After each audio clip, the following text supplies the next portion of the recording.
Okay, I'm recording too. Listen, we're going to have to do this old school style. So, Okay. how you doing, Johnny? I'm doing great. How are you today, James? Yeah, I think I'm doing really bad, honestly. I'm doing really bad. I've, we've been Yeah. here for about half an hour trying to Yeah, figure we this have. out, Yeah. trying to figure out what the hell is going on. Yeah. I guess I need to. The other thing that's funny that's going to be demented about this is there's going to be like, you're going to hear you in the background of this microphone a little bit. Why? Because you don't have earbuds in. No, I'm charging my phone, but I think Oh, that'll yeah, be yeah. okay. I Yeah, can yeah, I use think like so. Isotope RX. Well, you're used to recording with bleed on occasion, aren't you? Well, a lot of people like that sound, A lot of People might get into exactly. might be a little bit of room sound on my voice. Like Ocean Way kind of vibe. Yeah. Yeah. So maybe I should just go over what just happened there for the. Please do. Please For do. the- And for the- take as long as you need to do that. Yeah. I'm still on, and it's on a fucking knife edge. I mean, we record this podcast bi-weekly. This is episode 197. We got about 3 more to go. Yeah. And then that's it. That's your fucking lot. Then we kind of become like, I'm thinking maybe like some kind of Jim Morrison anthropomorphic deer. I might just kind of, you're already on the island. I'm thinking I'm going out there. I'm just going to start foraging. Yep. Alone style. Urban. Well, you could do some urban foraging already to get started if you like. Interesting you talk about urban foraging, actually. That reminds me of a story I wanted to tell you, but before I do, we do this podcast twice a week. This is a podcast called Impossible Way of Life. And my God, is that ever true sometimes. I don't know what I've downloaded to my computer or what's going on, but it sure as hell doesn't work right now the way it should. And I'm here with my internet connection trying to make it work, and it's like one of those, it's like The Price is Right, like, it like goes, or like Wheel of Fortune, where the number is just changing on a daily basis. So instead of doing it that way, we're doing it kind of the Luke Paquin style. Yeah. Where I've got my iPhone out recording Johnny, and then I'm recording anyway, it's really boring stuff. You've got that kind of Luke Paquin, like fidelity going on right now in my ears. Thank God our listeners won't get to hear that because you're recording it locally as well. Yeah, I guess I just sound like I'm on speakerphone to you. Yeah, which is great. Yeah. I'm an old school, I'm a 90s child, so I don't mind that kind of 3-way calling fidelity, sounds like I'm on Napster. Yeah. Like a LimeWire. It's funny how you're, when you talk about just your internet connection, you could also apply those exact sentences you said to just like life. You know what I mean? To like our music careers, to anything, It's an impossible way of life and all. You were just kind of like, I'm just out here just trying to make it work. Yeah. I am. Every day. Dude, every day. I wanted to every single fucking day. Every day, it's all I'm doing. I wanted to go for a fucking run today, and I've got this show tonight, and loading's really early, and I'm just trying to get a podcast done. I didn't want to do it at 11 a.m. because I didn't want to wake Sophie up. Fucking A, man. I got a rash, man. Yeah. Nah, I was doing a little Big Lebowski there. Yeah, that's cool, man. You're a big movie guy. Hey, listen, do you want to tell us about that drink you're drinking right there? Not really, because it's disgusting. It's a sugar-free Fresca. That's clearly, I mean, if there was ever an indication that you were at your parents' house, that would be it. Well, they didn't know where it came from. That's, again, a parent mentality. Yeah. Like to just have stuff in the fridge that people have brought over. Yeah. I don't even know what Fresca is. It does say it has aspartame, though. Yeah, you're right. And like I said, I remember an urban rumor that Donald Rumsfeld, this is kind of like a 9/11 era rumor, was like he, when he was one of the kind of eminence grises of the Bush presidency, that he also owned aspartame. Cheney owned Halliburton. and Rumsfeld owned aspartame, the brand.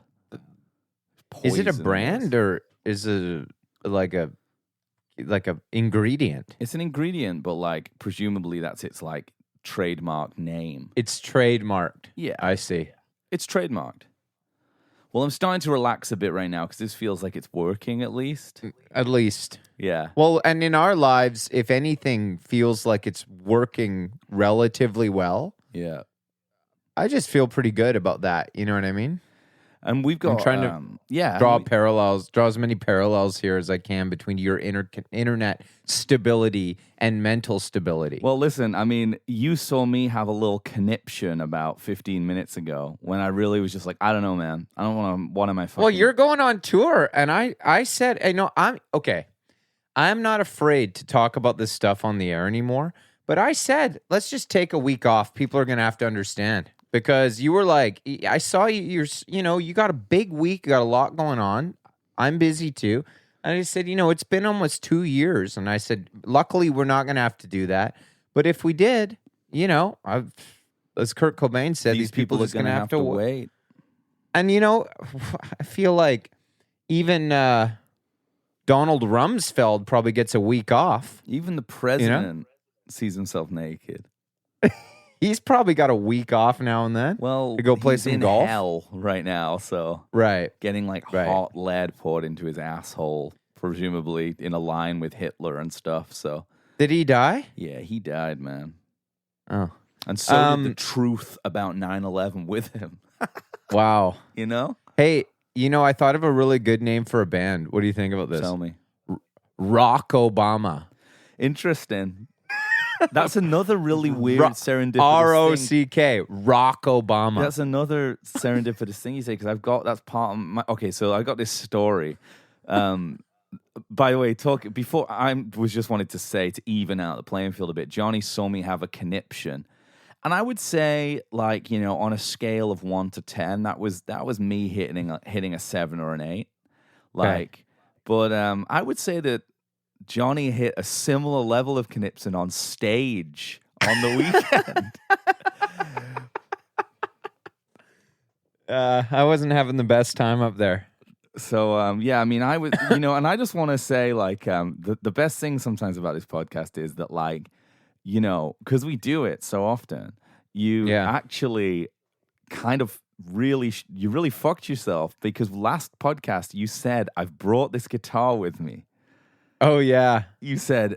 I cursed myself. You did. You said, I brought this guitar I don't normally use, and I'm having a real hard time keeping it in tune. And then within about... But then I was like, well, why don't you just use another guitar? And you're like, I can't. This is going to work. It's fine. And I saw the guy who doesn't care about tuning, Johnny Payne, care more about tuning than anyone I've ever seen on a stage. You spent about half the set tuning. Man. Yeah. And then I had the unfortunate situation of it always seems to go this way. I where I was playing, and there was this song where Brandon, your song brother, takes a solo, and then I take the back end of the solo. Yeah. And he kind of looked over at me like it was my turn, and it was like 1, 2, 3, blang, and I broke my high E string. The whole guitar went out of tune. Yeah. And, it was just like, what the hell am I fucking even doing up here? Well, what you did is you switched gears quite quickly, kind of genres, actually. Yeah. Yeah, I did. You went from more of a kind of Jerry-style solo, melodic Jerry-style solo, straight to Down by the River. I did, because I lost my E, and I just kind of hung around on 2 notes for about 8 bars. Don't know what notes they were. Same key, I think. Well, it went out of tune too, so I was like, I better not risk this. I was like, this sounds okay. And then I think for each chord change, I enjoy. You've got the recording. I'd like to hear that solo. We should play it for the patrons. Maybe what I'll do over the week while I'm away, because there's some long drives, is because I recorded Johnny's whole set. Maybe what I'll do is I'll mix one of the tunes. Do you remember which song it was in? That one was the 3rd song we did. I don't know. You won't know it by the title because it's new. and I don't really know the title, but I I'll know them by osmosis, though. Yeah, the third one kind of had a bit of like a Lemonheads feel. Okay. Oh, interesting. Kind of 90s, going 90s. Yeah. Heroin. But that one you could just get the broken string solo. If you could isolate that moment and play the solo on the air, that'd be hilarious. I'll do that. No problem. We could go. And then you could, go ahead and mix any of the other ones that were actually good if you want. Well, as soon as because, you're traditionally a Strat guy. Yeah. Okay. And you didn't bring your Strat. So you would, it's a great moment. Kind of decided you wanted to play a casino, which is kind of already a move. Yeah. But then. So 330. Yeah, go ahead. 335. Yeah. But then when you lost a string and had to switch gears again, I was, I'll tell you, sheer terror at the soundboard from me. And I ran to the other stage to get you a Strat. And I found our friend, God bless his heart, Andy, who's a guitar guy, big guitar guy. And I said, dude, Johnny's broke string. I don't think they have a backup. Can you get us a guitar to borrow? And he was like, what do you need? And I was like, a Strat. And he was like, black or white? What year? And I was like, it doesn't matter, the white one. So he ran to the stage, but by the time we were back there, you had a Les Paul. That's right. Oh my God, this is such an eye-wall fucking set I played, dude. Bowling up there all of that. And you knew you were looking at this thing like it was melting, like you've never even put one on before. It probably weighs as much as you. Hey, but I tell you what, the solo, the power riff in Brain Drain was great. Yeah, it sounded really good, that guitar. Yeah. That guitar's been places, man. Now I'm thinking that I need a Les Paul. Probably. Yeah. So that was. I actually got quite a few comments on Instagram from people saying that it was a good guitar for me. Sounded good and looked good, and that I should get one. And it's kind of, I figure if I had a Les Paul, then I have every tone covered. You don't have a Ricky. Yeah, I guess. 12 string? No, I've got a Ricky and a Strat, and I had a Telecaster that I shouldn't have sold. But, I feel like I've got a semi-hollow body that'll kind of cover my sort of Gretsch. Yeah. Like, kind of covers that Eddie side Cochran. of thing. Yeah, if I need to do that. And then I've got the Strat and the Tele to cover the Fender side of things. Yeah, no, you're right, actually, 100%. If I get a Les Paul, then I can do that rock power riff style the way it, nature intended. God intended, exactly. Or the devil intended, actually. Yeah, exactly. So, anyway, I mean, I'd say you were kind of 7 or 8 on a scale there for a second. We didn't have much time to play to begin with, so I was quite frustrated that we had to deal with all that crap in the middle of it when I broke a string. But well, it sounded good. I'll tell you that much. Thanks, man. It sounded better than the Wise Hole. Yeah, I know. Which was, that's a tough room. Yeah, it is. I've decided I'm not going to play another show unless it's like, just until it's like at a club and there's time to sound check and it's good. And that's not very burritos of you, though. Well, like the past 2 shows, we've had no sound check at all with a brand new band. Nothing. Punk. Yeah, I know. It's been fine, but it'd be nice to at least like hear what's going on a bit, Yeah, it would be a little bit. Dude, you should get on in-ears. Oh, yeah. Sure. One day. When I was at this show with Johnny, there was a lot of different bands playing, and I don't want to dox anybody, but I heard a pretty legit band playing some pretty tight music, and I heard their rhythm section ask for click in their monitors. Wow. Which I thought was kind of a power move to be like, and I was saying go a little further, put it in the mains, let people hear how tight you guys are. Why hide it? How do they have a drummer, that group? Good drummer.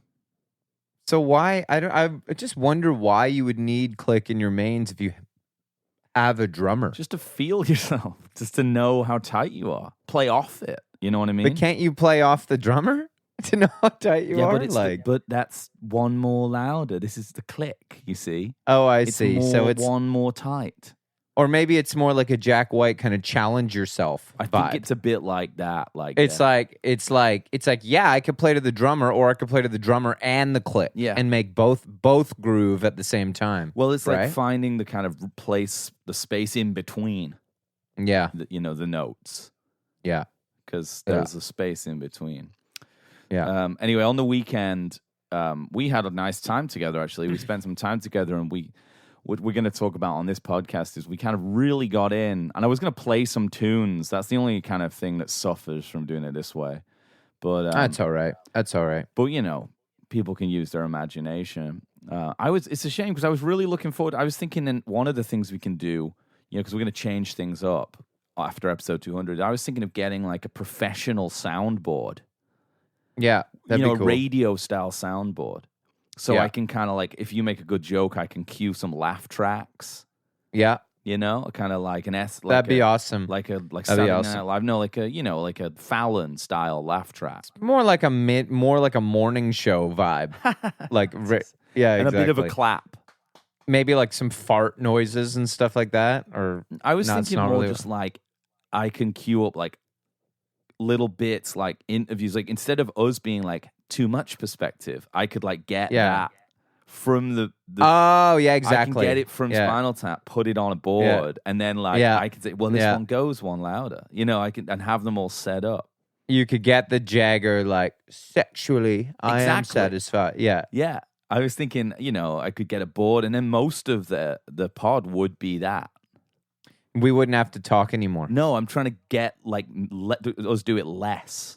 Yeah. There was a website, I can't remember, I'll have to find it, where you can just type in words and it'll find people in movies saying them. Yeah. So I need to get that. I need to find that website. That's about all I need to do, and then I'm good. Yeah. And then just record it. I'd be happy to just sit and listen to that. Me too. Mess around with that soundboard. Yeah, I mean, so I'm thinking that's where I'm going. Well, that's what I thought we were going to do today with that True Grit playlist. Well, yeah, and we can talk about True Grit because we actually hung out on after Johnny's show on Saturday night. A little gang of us. It was me, Johnny, Brandon from my band, Graham drummer, our friend Mac, and then also nice guy Mac, great guy. Does he listen to the show? Maybe, yeah, it's possible. He seemed like he would enjoy it. I think if he doesn't. Well, we were all hanging out, and then our respective partners. So we had Johnny's young bride, my young bride, Brandon's, and then Brandon's partner's really good friend visiting from England, Anna, Johnny's. I think her name's Ruth. Yeah, Ruth. Ruth was her name. I just wasn't going to dox her on the pod. Well, you did it on the last episode, so that's why I thought it was funny. So we were all hanging out, and Alex's sister was there. Yeah, Emma. Yeah, and then we were all having a good time hanging out. Yeah, and then me and you got to talking about this idea that we've had, which is rating singers based on their grit level. Yeah, and this conversation was very interesting, but all of a sudden we noticed all of the girls had gone inside the house and had just left us outside kind of coked up talking about grit levels. Yeah, well, as you pointed out, we weren't actually coked up, but the conversation was probably like as cokey as it would be if you had a microphone at another party down the street where they were doing cocaine and talking about grittiness in singers' voices. It's quite possible that ours would have sounded more keyed up than theirs. I think so. Yeah. So we were kind of talking amongst ourselves about this. Reached out, at some point, thought, let's reach out and to a couple of people who might be interested. And we messaged Luke very quickly. He responded immediately with, what he would consider top of the grit singers, which was Tom Waits. Yeah, well, let's kind of set this up a little bit more first. 100%. because we spoke about it briefly on the last podcast, or maybe not so briefly, I don't know, but this idea of grit, Yes. you know, in a singer's voice being, you know, it's a very, very wide scale of how it works. You know, you've got, you know, true grit, which is like ingrained grit that, you know, you're born with it. Louis Armstrong.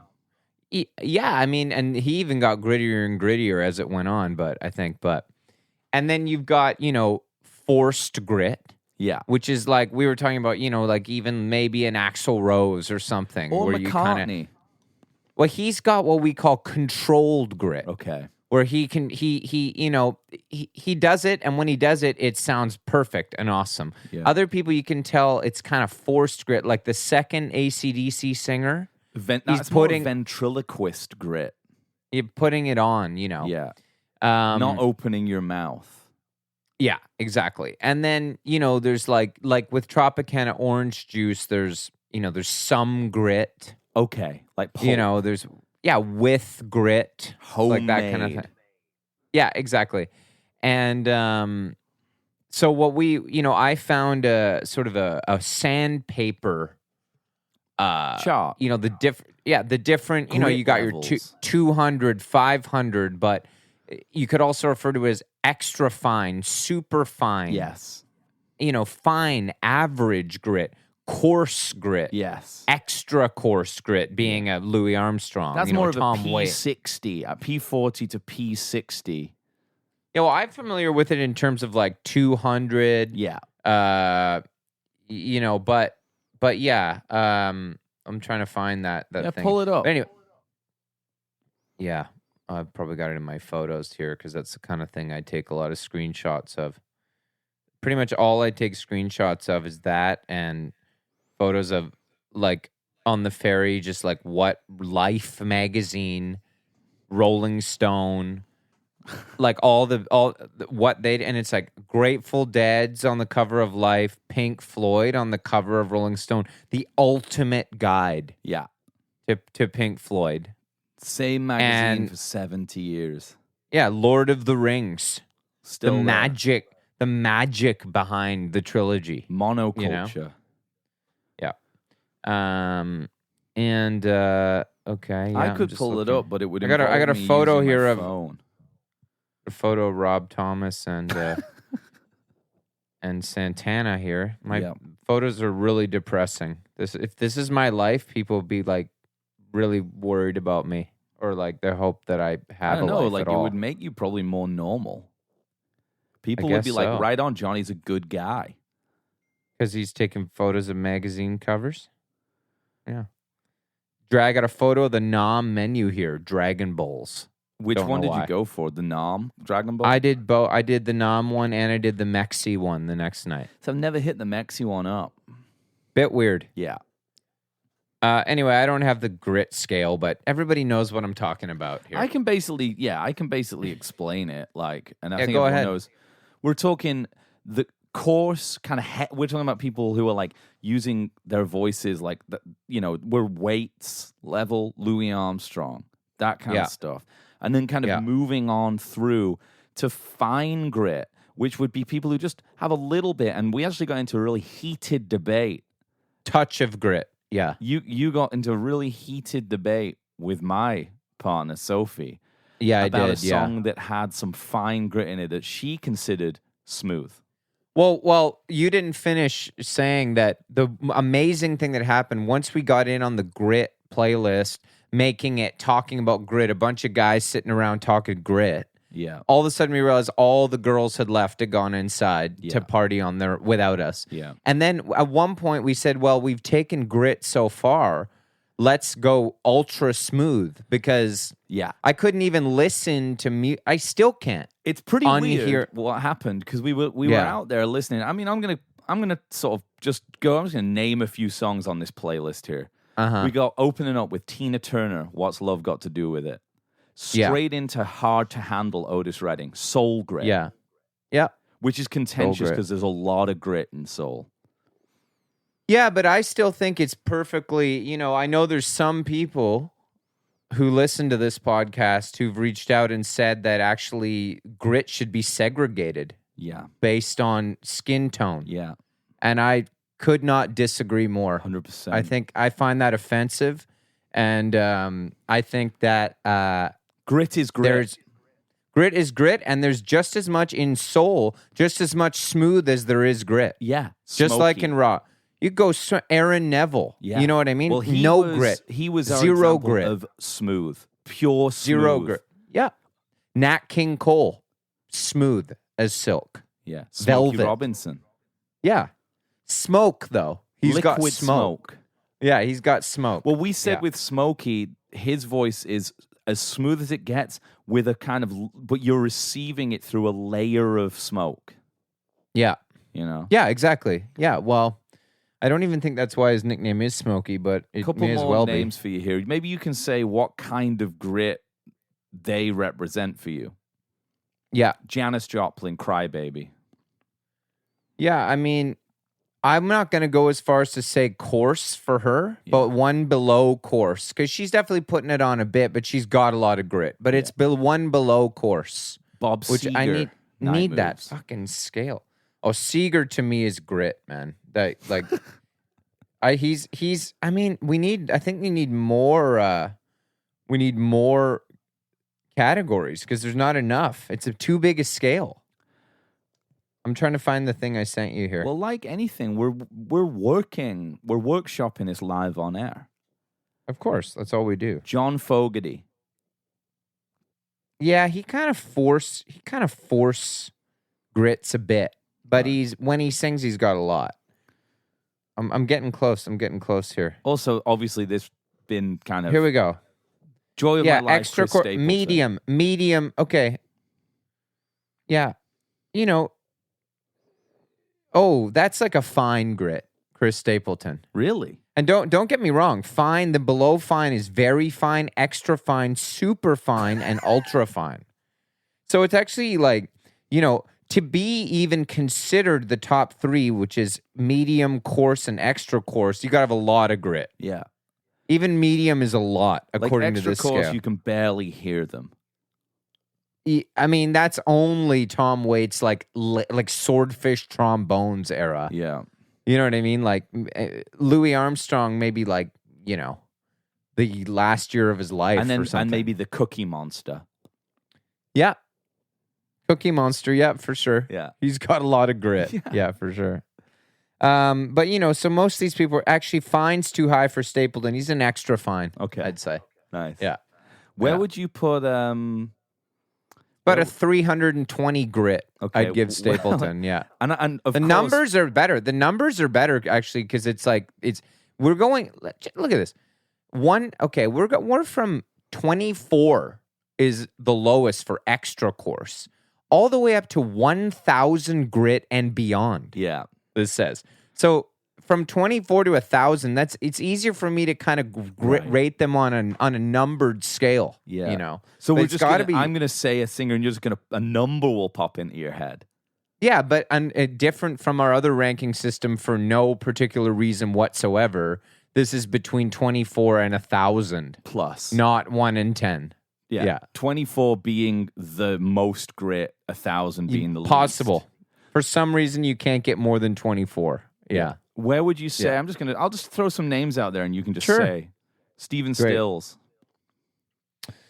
Stephen Stills, yeah, he's got a touch of grit. I'd say maybe like a 750. Yeah, something like that. What kind of grit would you say?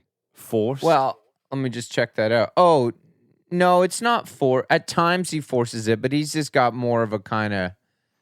It's kind of a blues, kind of just a blues grit. Where he's just like trying to, it's a bit forced in that way. Yeah, I thought you meant what kind of grit, meaning like, super fine. Yeah. Used to polish finishes on wood and metal, also for wet sanding. Yeah, that sounds pretty Stills to me. Yeah, I'd say. Yeah. But yeah, what happened? Sandpaper grades and grits. Well, and that probably not me or you, but most likely Travis is going to change this to be vocal. based. Yeah. Lead vocal grades and grits. Yeah, exactly. Yeah. I'd love anyone to get in touch. We already talked a little bit about this on Sunday. Already had someone come in, remind us Lemmy to be considered up there. For what? Grit level. Yep. Definitely. See, whereas someone like an Ozzy Osbourne is complete forced grit to me. Yeah. Sort of demented. But he doesn't even have much grit even when he power sings. And honestly. I don't want to kind of suggest that there's any like specific reason for this based on gender or not, but where we were going with this story is we were listening to all of these gritty singers, and things started getting a little bit twisted out in Brandon's garden at the barbecue, because I couldn't even consider listening to something that didn't have, like, we started like kind of putting on music, being like, well, maybe like this is gritty, like a Guns N' Roses song, and it didn't really have it, and the music felt wrong. It all just felt wrong. So we decided go on. Yeah. I was just going to say that, now that you mention like Guns N' Roses, Black Sabbath, all that, it's more of like what I call like rock grit. Okay. And that's like, I don't count Plant. No. It's not really grit. It's like you just have to have like a screamy rock voice to be in a band like that. Yeah, and it's not like a Fry, which is more of a James Brown style. No. You don't have that. Whereas, like a Bob Seger from day one at like age 19. Yeah. All those guys like Plant and stuff probably before were singing like, listen to what the flower people, you know what I mean? Yeah. Whereas like... And jazz. Yeah, exactly. Yeah, I agree. So they just have to do that. But. So it's not kind of in earnest. No. Springsteen. Whereas a Steven Tyler, he does have some grit. That's Fry for me, though. Fry, okay. Yeah. He has yow, that kind of thing. Oh, okay. That's more. That's what you mean by Fry. Yeah. Okay. He has a vocal fry. There's a point at which his vocals sound like they're sizzling bacon. I see. Same as James Brown. James Brown, I see. Yeah. That kind of move. Yeah. To me, that's on a different scale. Yeah. Well, Marvin's got a bit of a fry too. Definitely, yeah. 100%. Yeah. I'd say so. Yeah. We've talked about people like Stapleton, they're kind of using their beards. It's almost like they've kind of got like a little lav mic in their beard, and they're using the beard as a filter. Mm-hmm. But similarly, that's like the beard filter, classic technique of Michael McDonald, using it though to like de-harsh any frequencies left in his voice and ultimately be the smoothest singer of all time. Yeah. Well, that's the thing. Like, with a Michael McDonald type is on the surface, it would appear there is grit. Yeah. But to me, it's kind of like taking your grit and smoothing it out. It's been polished.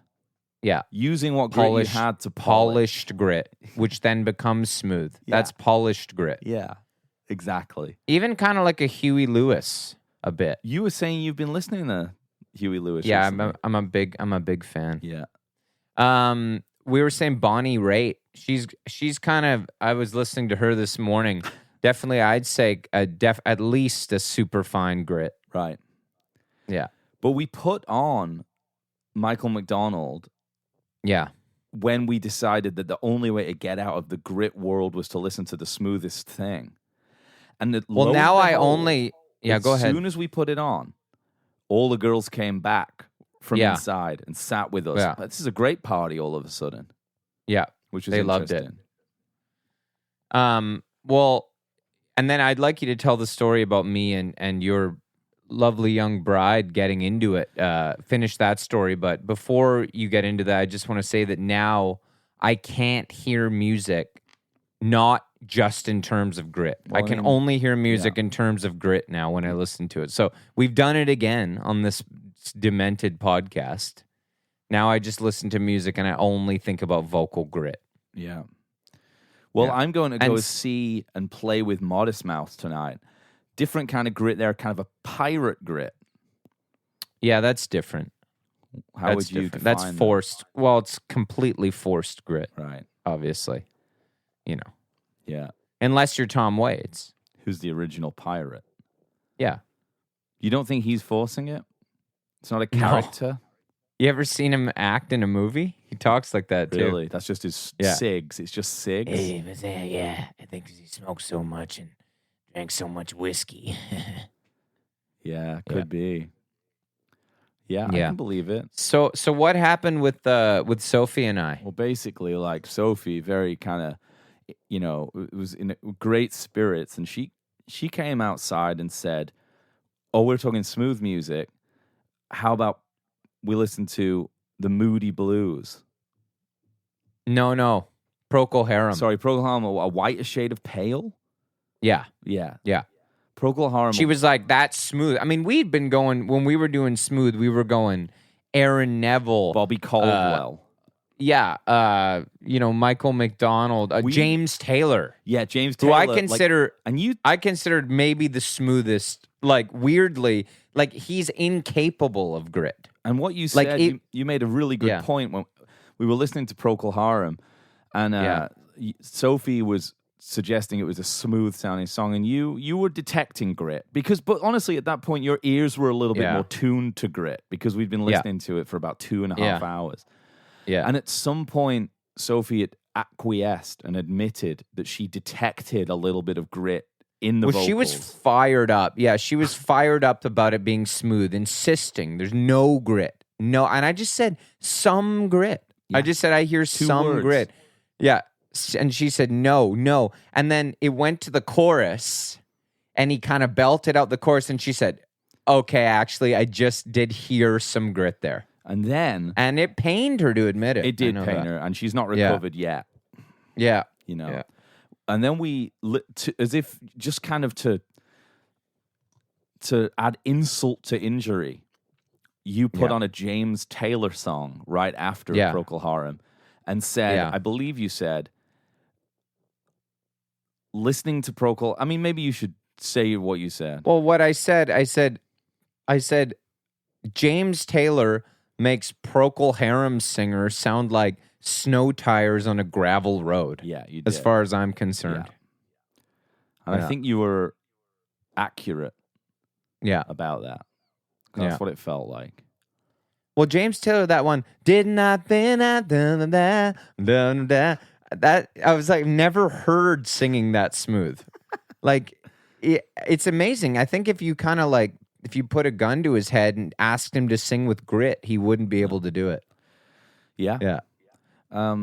So, I mean, that's kind of where we're at.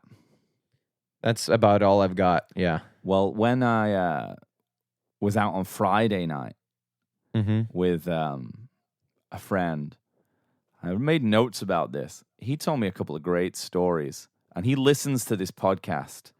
So I can't remember. He told me something like, I can't take credit for the story, because I was like, I'm going to take credit for the story. He's like, you can't take credit for the story, but you can tell the story, but don't say who I am. So I can't remember what he said because I was wasted. But he told me a couple of great stories, and I just wanted to kind of go through them with you. Let's hear it. Well, you were talking about foraging. Urban foraging. This first story takes place at Noma. Okay. Which is a Michelin star restaurant in Denmark. 3-star restaurant, best restaurant in the world. You know, by all accounts, by all rankings. The rankings are in. And it's always up there. And this guy goes like foraging like by the side of the freeway, getting like herbs and stuff. Nettles, probably. Nice. Makes you a dish, you know. And so these two people were going there for their anniversary. It was it's very expensive. The waiting list's like 6 months to get in. Impossible to get into this place. And so they go. So they're a couple, and they go and sit at Noma. Okay.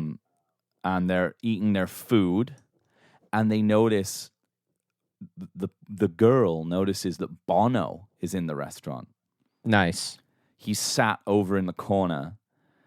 So which I think is kind of a faux pas if you're in like rich people's universe. You probably just like have to act rich. But she waited until Bono went to the bathroom and went to see his friend and basically said to his friend, hey, I know this is kind of probably a faux pas, but I'm a really big Bono fan. Yeah. And I just wondered if maybe he could sign something or if that's cool. Don't want to bother you. Yeah. Have a good night. Went and sat back down. Bono comes back. His friend talks to him a little bit. And they kind of look over and that's that. And then, 45 minutes later, an hour later, Bono and his friend leave. Don't say anything. No hello, nothing. Just leave. Wow. Then they're kind of like, okay, bit of a dick move, Yeah. Then the bill comes with the waiter. And, I remember, this isn't an anniversary. She's celebrating her graduation from university. Okay. The bill comes over with the waiter, and the waiter says, the bill's been taken care of for you. And he handed the girl the receipt, and it said, to her name, it said, congratulations on your graduation. Very nice to meet you. All the best, Bono. Yeah. So he paid for the meal. Yeah. Turns out the person sat with him. Yeah. Bruce Springsteen. That's hilarious. They had no idea who it was. Didn't know who Bruce was. How is that possible? I don't know. Maybe he wasn't wearing his leather trinkets and stuff. Wow. She was blindsided by Bono, didn't realize. But what I'm wondering is this intel going to affect their rankings, hangability-wise? Well, Bruce, that didn't really change his. I think. What did he do? Well, one, the fact that he mentioned it to Bono, egoless, right? That he mentioned it to Bono at all. Yeah. You mean? Well, I mean that's just common courtesy, isn't it? Like paying a big bill. It's the right way to behave. Yeah, I think pretty much any rock star would have done a similar thing. You think so? Maybe not. I guess you're right. If they said it was their graduation, they were a big fan. Bono didn't go over and say hello, did he? No. That's kind of a dick move, too. To not say hello. Well, you're sitting right there in the restaurant. The person came over and asked when you were in the bathroom, kind of like, if you got wind of it. Yeah. Say a little hello. I don't know. What do you think? How do you think Bruce felt? Well, do you think Bruce acknowledges that he's not as famous as Bono at that level? No. I think he thinks he's more famous than Bono. In America? Or globally? Yeah. I don't know. As famous, for sure. Yeah. But we all know that Bruce is a self-deprecating bastard, so he's dealt with severe depression his whole life. So he might not think in terms of that. He might just kind of... The stronger his depression as well, the more grit in his voice, I find. Yeah, for sure. Or the more he identifies with, like, the Midwest, the more... Mm-hmm. Like, when he gets Well, it's Rust kind of an Belt, American... Yeah, it's kind of an American... invention. Well, when he gets really moody like that, yeah, it feels very sort of American kind of Great Depression era. The dust. What do you call it? The dust in your voice. Dust in your voice. The dust bowl kind of. Yeah. The Woody Guthrie era when the dust took over. Yeah. It just took over. And if you lived in those areas, yeah, and it was horrible, yeah. And Bruce, sometimes I feel like when the dust gets in his mind, he gets a bit depressed like that. I'm actually being kind of serious. Yeah, it's kind of an American tragedy kind of thing, I think gravel and grit on the voice is an American thing. Yeah, it's very American. Yeah, for sure. It's very Great Depression. Yeah, it's kind of like Dust Bowl, Rust Belt. Yeah, it is. Yeah, it is. It is. It's. I mean, we obviously there's some English, Joe Cocker. Yeah, but he's doing American. Doing American. So yeah, exactly. The origins of it's blues. Yeah, of course. Yeah, blues jazz. Yeah. Yeah. Okay, so second story that I got told Yeah. on the weekend was same friend was in Amsterdam Yeah. by himself. And reason we brought this story up is because I was talking about Chris Angel. Yeah. So my friend, he's in Amsterdam and he's by himself.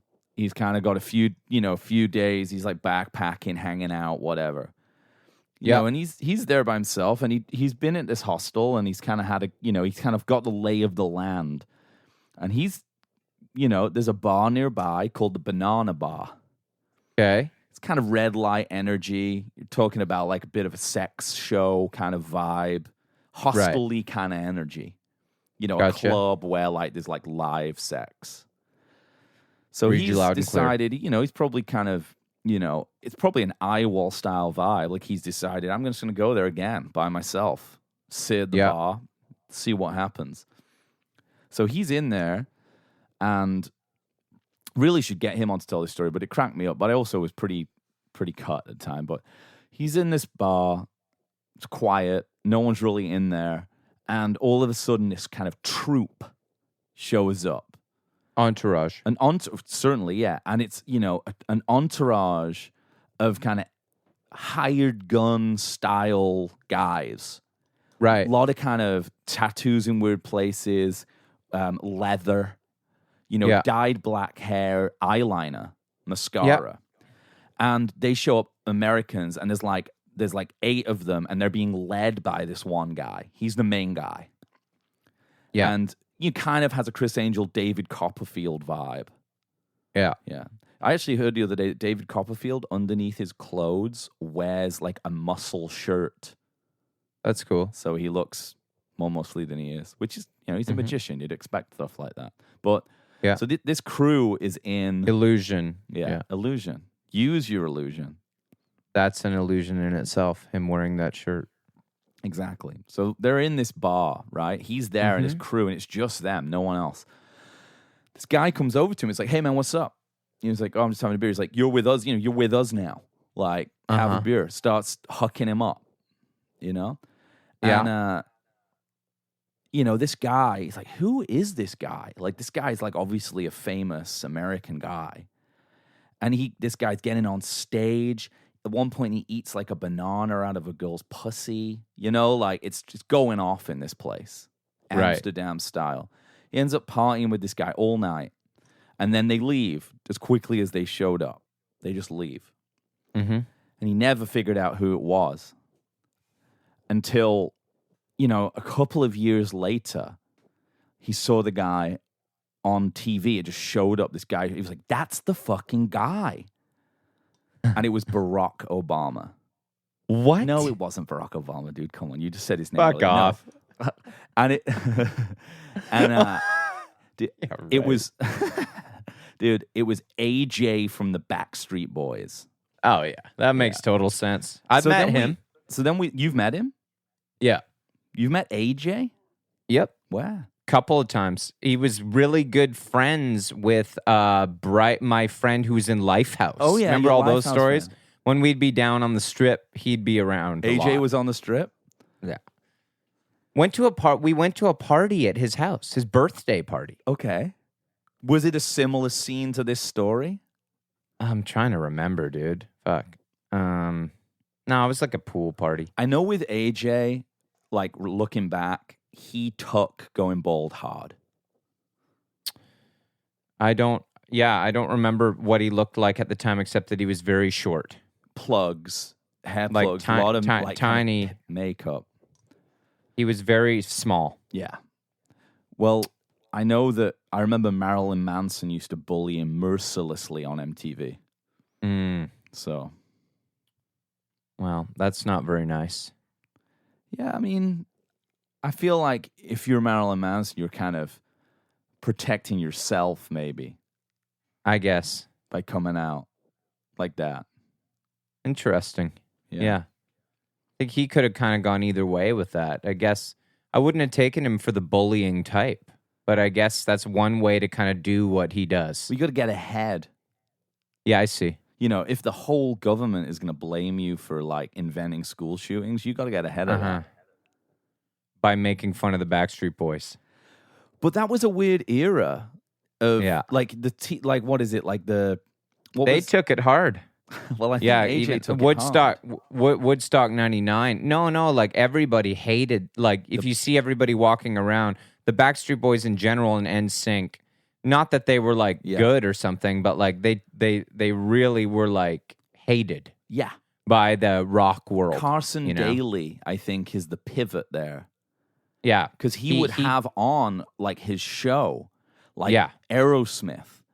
These guys are in their 50s scatting on like in front of like 12-year-old girls who are forced to scream and be excited to see them. So they're kind of living in the same world as the Backstreet Boys. Like it'd be like the Backstreet Boys would play, and then like Fred Durst would come out and do a piece and be like, "Fuck that."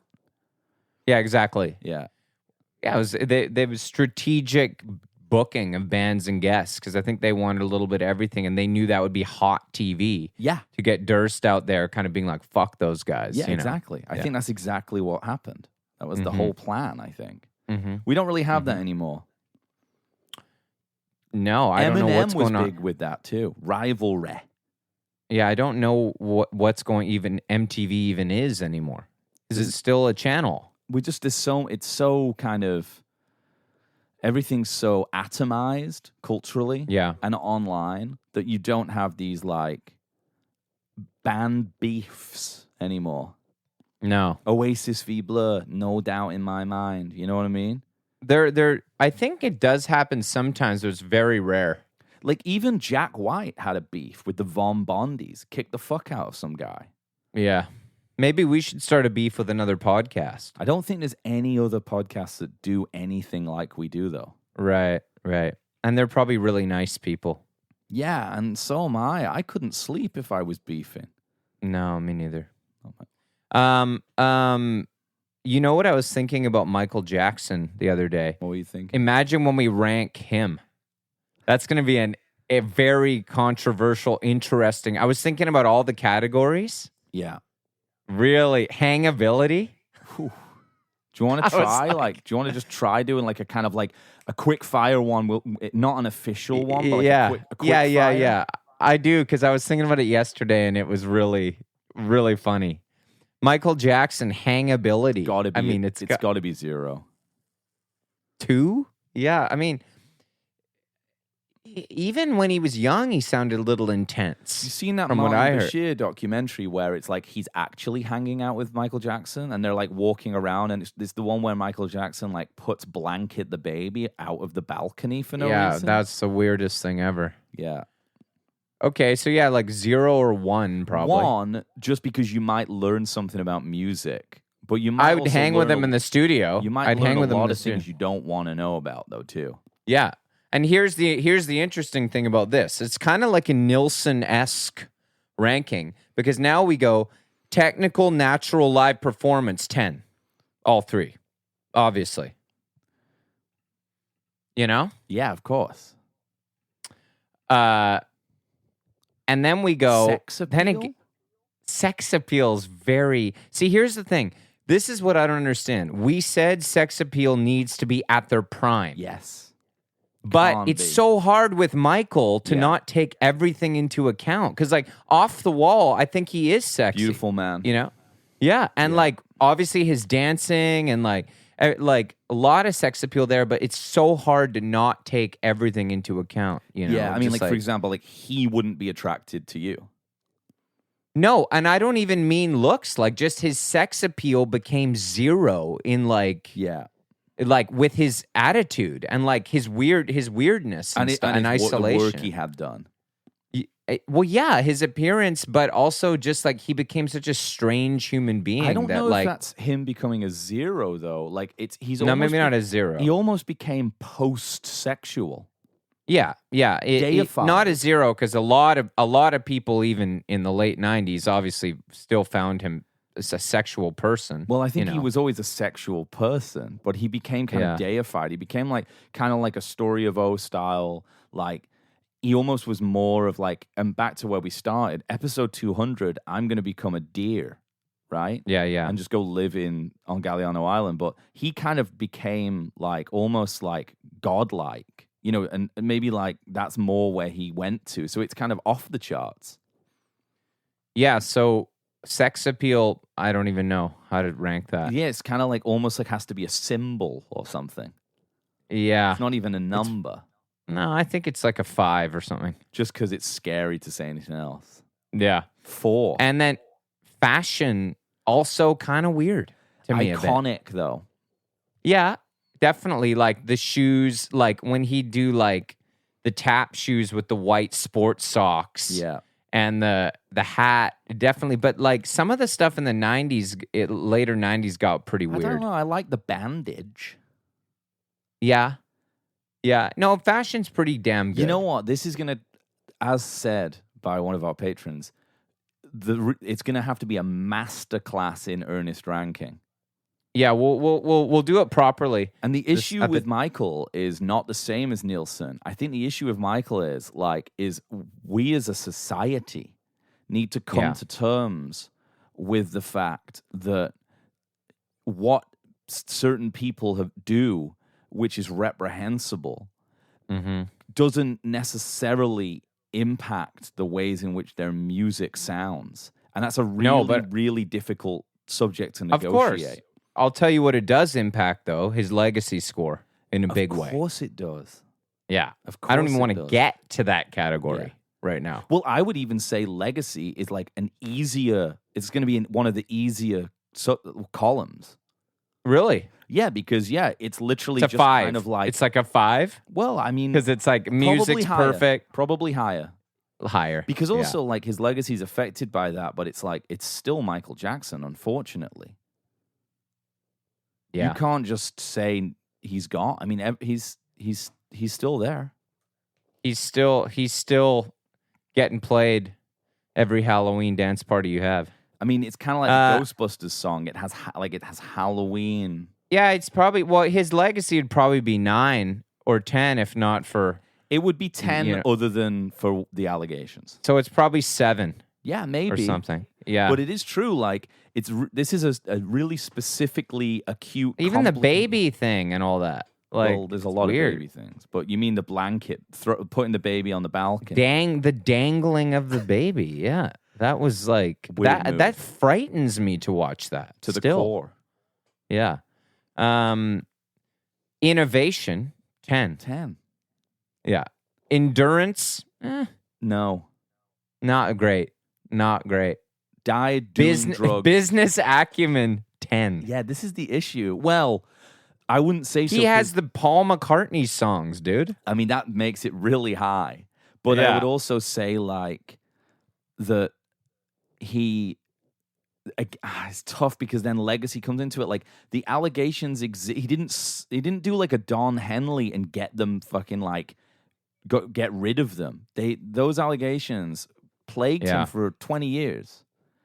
Henley killed 2 women in a bathtub. No one knows about it. Yeah. That is cutthroat. Clapton is a serial murderer of other blues guitarists. That's not even talked about, except on this podcast. Yeah. So you're right. Well, yeah, you're right. But I think that has to do with because Michael is a much bigger star than Don Henley or Eric Clapton. But like Macaulay Culkin and the like having his own theme park and shit, I don't know about business acumen. Yeah. 9? Yeah, probably 9. Yeah. Endurance, we said 6 or something. 7. Yeah. He only made like 1 or 2 albums in the 90s. Like the tours were epic, but they were epic. They were pretty few and far between, I think. But they were with such a big scale. Yeah, like